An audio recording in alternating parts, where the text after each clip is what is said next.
Bienvenido al reporte de Realidad RD, la expresión de la libertad. Aquí estamos de regreso con Matinal. Gracias por seguir en sintonía. Recibimos a nuestro primer invitado del día. Se encuentra con nosotros Aníbal García Duvergé, ex senador de San Cristóbal y presidente de la Federación Nacional de Movimientos Independientes. Un placer tenerle por aquí, don Aníbal. Bienvenido. Gracias nuestro, Laura. Caminero. Buenos días. Tercio. Profesor, ¿cómo está? Pienso que estamos bien y con mucha esperanza. Con mucha esperanza. Definitivamente. Bueno, Yo creo que el país necesita en una circunstancia como esta eso. Y tiene esperanza. ¿Y tiene esperanza? Sí, definitivamente. Ya. ¿Qué le pareció la intervención de anoche del presidente de la República? ¿Pudo verlo? Claro, el país lo vio. Bueno, definitivamente la estrategia utilizada para decirle al país lo que está realizando y lo que piensa realizar no pudo ser más innovadora y al mismo tiempo más sencilla para que la gente lo entendiera. De manera que los puntos que tocó fueron fundamentales, fueron los ejes fundamentales que trajo como consecuencia que él ganara las elecciones. Y si usted sale a la calle y pregunta, los temas que abordan son eso: el tema de la educación, el tema de la salud, el tema de la transparencia, el tema de la seguridad, y fueron abordados con mucha eficiencia el término de la problemática de la pandemia y la posibilidad de recuperación económica y de la fuente de empleo. Y pienso que mejor no pudo haberlo tocado. Y esa es la opinión del país. En cuanto usted, que ha sido un hombre muy ligado al sector profesoral, un hombre ligado a la educación dominicana, ¿qué le parece esta primera semana de educación a distancia a través de los medios de comunicación y sobre todo la implementación posible de alguna innovación de presencial con lo virtual? Bueno, definitivamente el país está utilizando el método que está utilizando el mundo. En este caso, en la República Dominicana se está utilizando lo virtual, la distancia y lo presencial. Pienso que viene en el porvenir. Pero en definitiva, a mí me parece que no haya más alternativa que utilizar la estrategia que se está utilizando.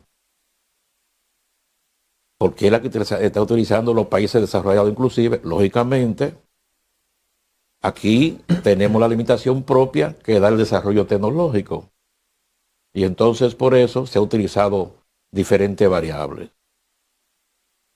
Hay que hacer un levantamiento para ver la efectividad que ha tenido la estrategia, pero había que arrancar protegiendo la vida, que es lo principal del ser humano.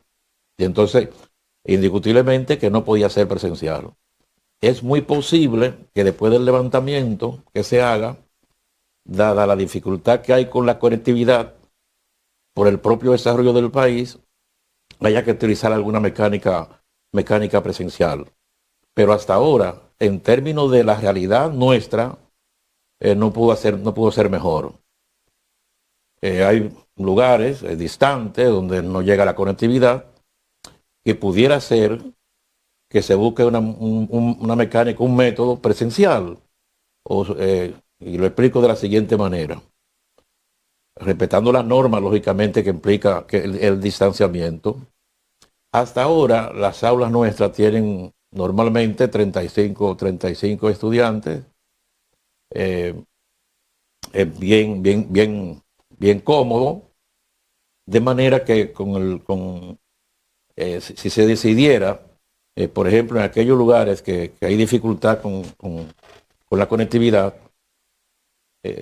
dividir eso en dos partes, o sea, dar 3 horas de hora presencial, por ejemplo. Estamos hablando que un aula que tiene 35 estudiantes, vamos a tener 17 o 18 estudiantes. Eso quiere decir entonces que la norma de distanciamiento se pudiera mantener. Y los recursos para tales fines están ahí, pues son los propios maestros. Y si no alcanzan los maestros que están nombrados, porque también son tutores de su propio curso, Bueno, pero ahí nosotros tenemos más de 100.000 maestros por ahí que están esperando la oportunidad. De manera que es una alternativa que yo pienso que después que salga el levantamiento, el diagnóstico, porque apenas acabamos de comenzar, se puede utilizar para utilizar entonces la domecánica, la distancia, la virtual y la presencial, respetando las normas, lógicamente. Pero en el área profesoral, ¿hay algunas dificultades? ¿Se han presentado? ¿A ustedes le han comunicado los profesores de que tienen alguna condición que lo limita? Bueno, porque el tema no es de los profesores, el tema es de, Pero tiene que ver es de los estudiantes, no, porque en definitiva los profesores son tutores. En una educación a distancia no tienen mayores dificultades. Lo que estamos diciendo es que la dificultad la presentan son los estudiantes en términos de su ubicación geográfica. Profesor. Pero pudieran tener muchas dificultades. Profesor. Desde cómo contactar a sus estudiantes, hasta cómo evaluar, hasta si están recibiendo los materiales a tiempo. La verdad es que independientemente de que se logre que fluya, pudiera haber muchísimas dificultades que afecten a los profesores. Bueno, es que la evaluación, el propio libreto, el propio cuadernillo le implica la evaluación. La metodología que estoy utilizando no es para que el maestro se sienta con dificultad. No, esa no es la temática. Y donde pueda llegar, y lógicamente los tutores, porque puedan tener la capacidad de ser tutores, por 3 razones. Una, cuando los padres están fuera, trabajan, eso es una dificultad. La otra es que hay padres que por su propia formación no pueden ser tutores. Entonces, esa dificultad la presenta definitivamente el estudiantado. Pero lo que importa es que en medio de las circunstancias que vive el país, que vive el mundo, se encontró una alternativa, las más posibles, las más viables, la que está utilizando en Europa, la que están utilizando los países desarrollados, menos los Estados Unidos, y por eso hoy es el foco principal de la pandemia. No, muchos países desarrollados han tenido, primero, sistemas presenciales. Francia es un caso, y segundo, han usado mucho también la conectividad, cosa que no ha sido posible usar en República Dominicana. De hecho, quienes han acudido al método de televisión y radio son más los países latinoamericanos. Bueno, pero en Francia, que ciertamente tiene lo presencial, le sigue a los Estados Unidos en términos del foco de la pandemia. Pero en España, en Italia, en los países están utilizando ciertamente la conectividad con mayor efectividad porque son realidades diferentes. Profesor, por su experiencia, uno piensa que esas opciones que usted plantea, por ejemplo, de los lugares apartados que puedan tener dificultad, y de hecho algunas propuestas han surgido en ese sentido, de que pudiera tener alguna opción presencial. Pero no es posible algunas presencias para algunas materias, por ejemplo, pensemos en matemáticas, por ejemplo. ¿No sería conveniente que los estudiantes en algún momento tengan una presencia con el profesor para entender tal vez los procesos mejor? ¿O usted entiende que a distancia pueden hacerlo perfectamente? No, lo que yo estoy planteando en este momento, pero yo pienso que definitivamente, miren, se estaba utilizando la tanda extendida, de manera que los estudiantes estaban tomando prácticamente de 8 a 4. 8 horas, pero de 8 a 4. Lo que nosotros decimos que para asignaturas específicas, y justamente la matemática entra de esos renglón, que hasta lo presencial, lógicamente los estudiantes nuestros tienen algún nivel de dificultad, hay que acudir a lo presencial. Pero lo presencial respetando esa norma. O sea, en vez de tener 8 horas de clase, podríamos pensar en 3 horas. Un muchacho vaya de 8 a 11 de la mañana sin recreo, correcto, y eso supone que eso es viable. Y eso no solamente es viable en lugares distantes, viable acá. Porque hay que decir que la conectividad no solamente tiene dificultad en los campos ni en la provincia lejana. Aquí en cualquier sector, usted se encuentra que tiene que estar buscando la mecánica para ver si encuentra cómo la llamada. Pero creo que sí. Algunos sectores aquí han estado presionando al gobierno para el tema presencial de la educación. ¿Usted entiende que puede encontrarse alguna fórmula combinando, qué sé yo, pienso en que, por ejemplo, la clase de historia perfectamente pudiera darse en televisión, radio, pero algunas materias específicas pudiera darse de manera presencial. ¿Compartiría usted ir arreglando la carga en el camino? Comparto plenamente que respetando esa norma de distancia, y es posible, porque sencillamente en vez de pensar en la tanda extendida, se piensan que un grupo de los niños vayan en la mañana y que otros vayan en la tarde, 3 horas, y eso no perjudica porque se mantiene la norma de la distancia. Ahí se puede mantener. Para recibir matemáticas y física. Puede ser para eso, y puede ser por orientación general. Yo creo que eso se puede quedar establecido hasta que resolvamos el tema de la vacuna, que por el anuncio que hizo el presidente está muy cerca, y por la que ha hecho la Organización Mundial de la Salud, estamos muy cerca. Y hay algunas modalidades que posiblemente deben quedarse de manera permanente aún sin la pandemia, porque puedan resultar más efectivas recibir a nivel universal en el territorio una clase de un buen profesor, y no yo a lo mejor en el campo que tengo un profesor que no tiene el conocimiento de lo que estoy escuchando en radio y televisión. Esa es la ventaja de la crisis. Cuando se presenta la crisis, alguna ventaja sacamos. Se da un salto cualitativo. Claro, sí. Yo creo que el país se encamina a eso. Sí.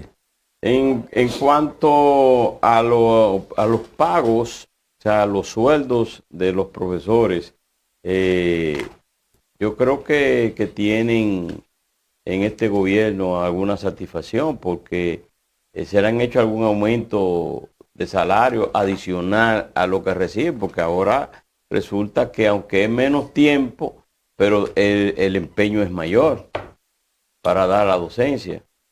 No ha hecho incremento salarial, pero y tampoco pienso que el área magisterial está en este momento reclamando incremento salarial. Yo pienso que la mayor preocupación que tiene el país es cómo los estudiantes reciben la docencia, es cómo podemos evitar, cómo evitamos que en el marco de querer impartir docencia, no incrementemos los niveles de contagio de la pandemia.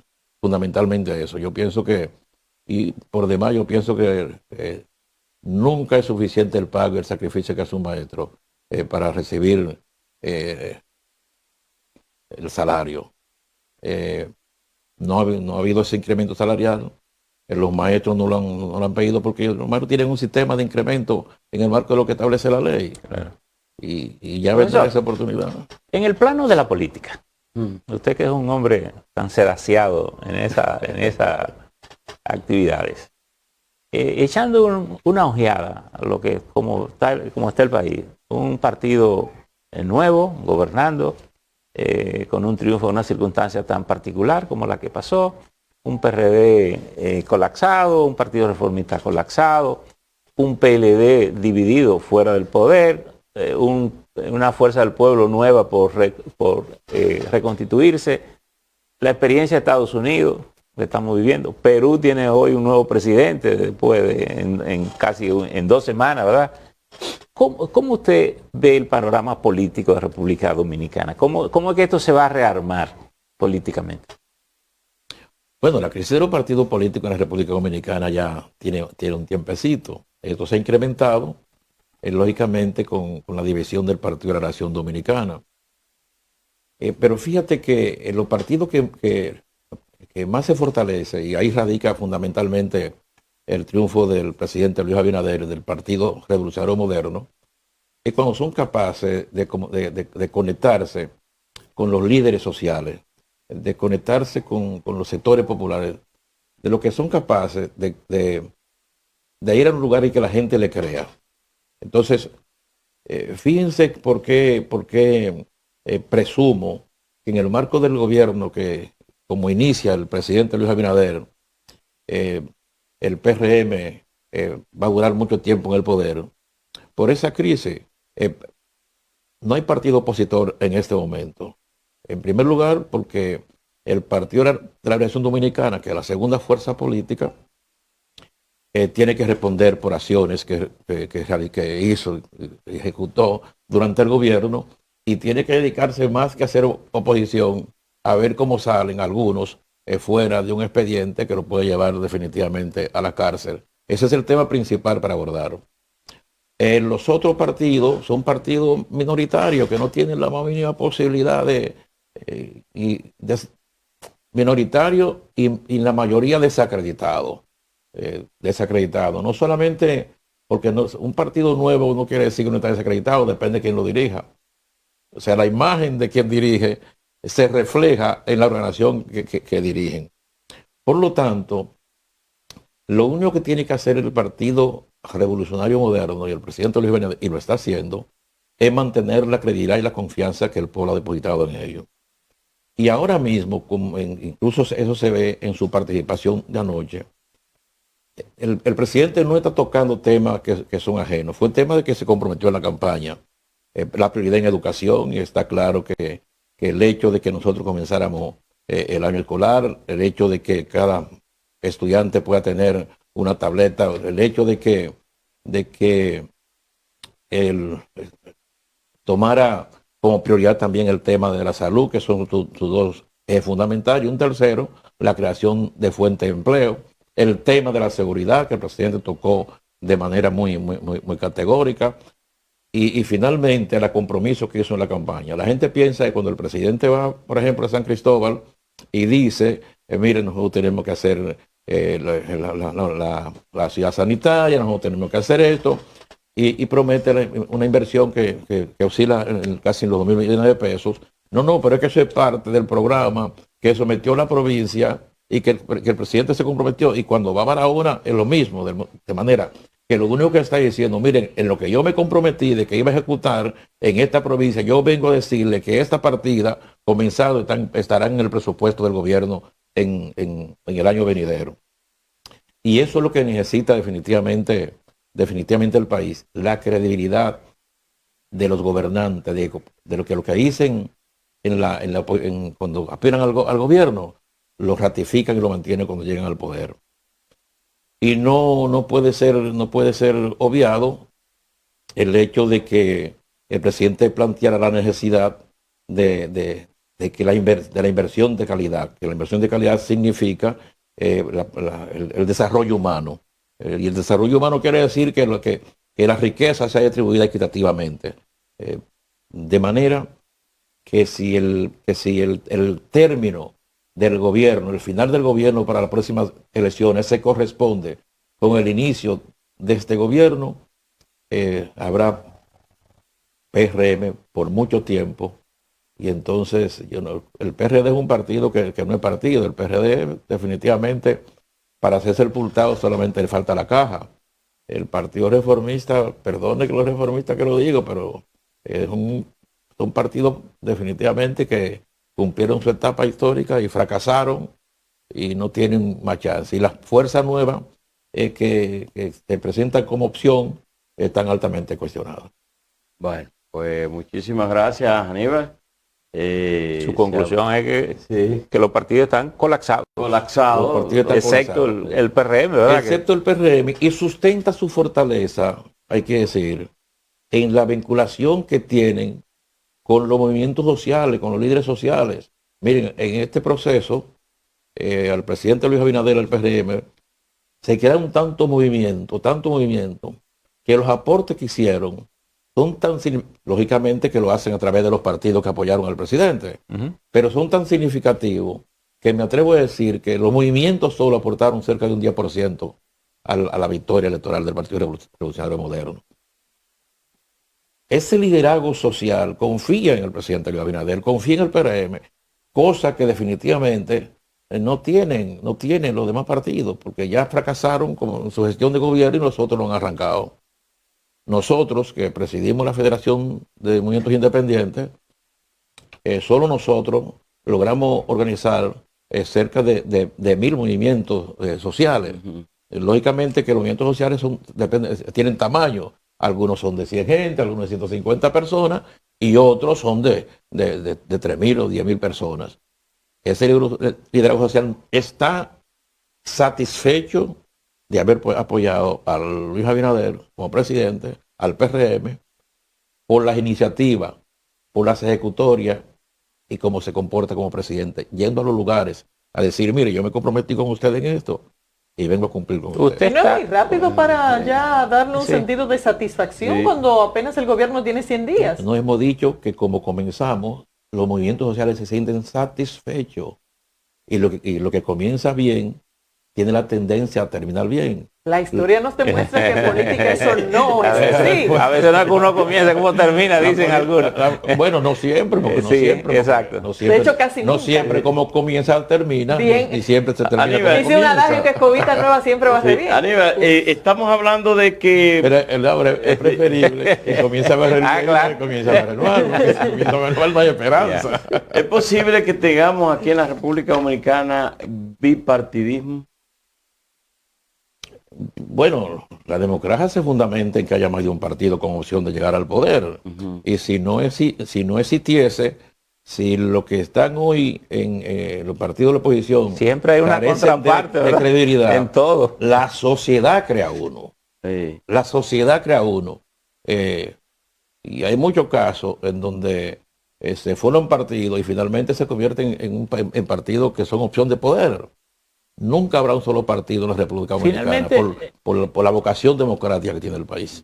Finalmente, ¿usted está militando en el PRM o usted se ha mantenido como presidente de este grupo de movimientos independientes? No, yo me mantengo como presidente de de la Unidad de Movimientos Independientes, pero somos, perdón el término individual, pero somos un grupo de líderes, el brazo social del Partido Revolucionario Exacto. Moderno. Así que usted está- O sea, donde quiera que tenga una expresión, por ejemplo, en el Colegio de Abogados, nosotros estamos apoyando a los Exacto. abogados que encabezan la plancha del partido. Pero, los pero maestros usted de es la dirigente del PRM, usted está militando en el partido. Yo milito en el partido, Ok. en el partido, pero hago Perfecto. mi accionar a través del movimiento social. Exacto. Bueno, pues gracias, como siempre, por estar conversando con gracias a nosotros aquí ustedes. esta mañana. ¿Ah? Un Señores, placer. despedimos a Aníbal García Duvergé, ex senador de San Cristóbal y presidente de la Federación Nacional de Movimientos Independientes. Gracias, don Aníbal. Vamos a una pausa. No se muevan, ya regresamos.